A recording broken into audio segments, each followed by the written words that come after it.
తెలుగు రాష్ట్రాల రాజకీయాలు ఆసక్తికరంగా మారుతున్నాయి. నేతల తీరు మారుతుంది. తాజాగా తెలంగాణ ముఖ్యమంత్రి రేవంత్ రెడ్డి పాలనపై పట్టుబిగించే దిశగా అడుగులు వేస్తున్నారు.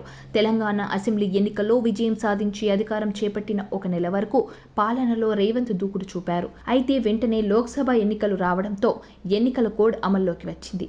దీంతో ఆయన క్రేజ్ అభ్యర్థులను గెలిపించుకునే ప్రయత్నంపైనే ఎక్కువ ఫోకస్ పెట్టాల్సి వచ్చింది. సుమారు 3 నెలల పాటు కోడ్ అమల్లోకి ఉంది. ముఖ్యమంత్రిగా ప్రమాణ స్వీకారం చేసిన తర్వాత ఆయన మొదటి 3 నెలల వరకు మాత్రమే బాధ్యతలను నిర్వహించారనుకున్నారు.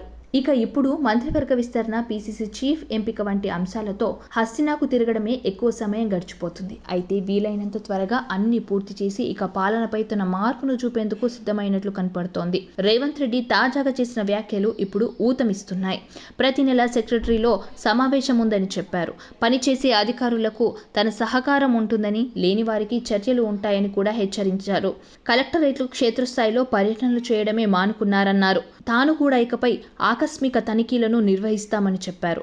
ఆకస్మిక తనిఖీలతో అధికారులను పరుగులు పెట్టిస్తారని రేవంత్ రెడ్డి నిర్ణయించుకున్నట్లు తెలిసింది.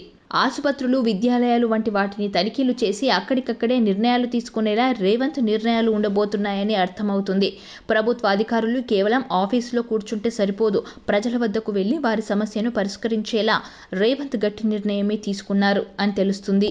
ఫీల్డ్ లెవెల్లో తనకు పూర్తి అవగాహన ఉంటేనే పనులు అవుతాయని ఆయన నమ్ముతున్నారు. అంతేకాక మాజీ ముఖ్యమంత్రి కేసీఆర్, జగన్మోహన్ రెడ్డిలు జనానికి దూరమైనందునే వారు ఓటమి పాలయ్యారని, ఆ తప్పు తాను చేయకూడదని నిర్ణయించుకున్నట్లు కూడా చర్చలు సాగుతున్నాయి. బహిరంగ సమావేశంతోనూ, సంక్షేమ పథకాలతోనూ జనం మనసు చూరగొనలేమని ఎన్నికల ఫలితాల్లో స్పష్టం కావడంతో జనానికి దగ్గరగా వెళ్లాలని రేవంత్ నిర్ణయించుకున్నారు.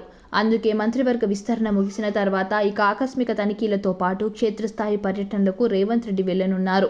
చంద్రబాబు కూడా ఆకస్మిక తనిఖీలు, క్షేత్రస్థాయి పర్యటనలు చేస్తూ జనంలో ఎక్కువ సమయం ఉన్నందున గెలిచారన్న లెక్కలతో రేవంత్ రూటు మార్చారని చెప్పవచ్చు. సబ్స్క్రైబ్ చేయండి. Please do subscribe to. Please like, share and subscribe to top Telugu TV. Top Telugu TV.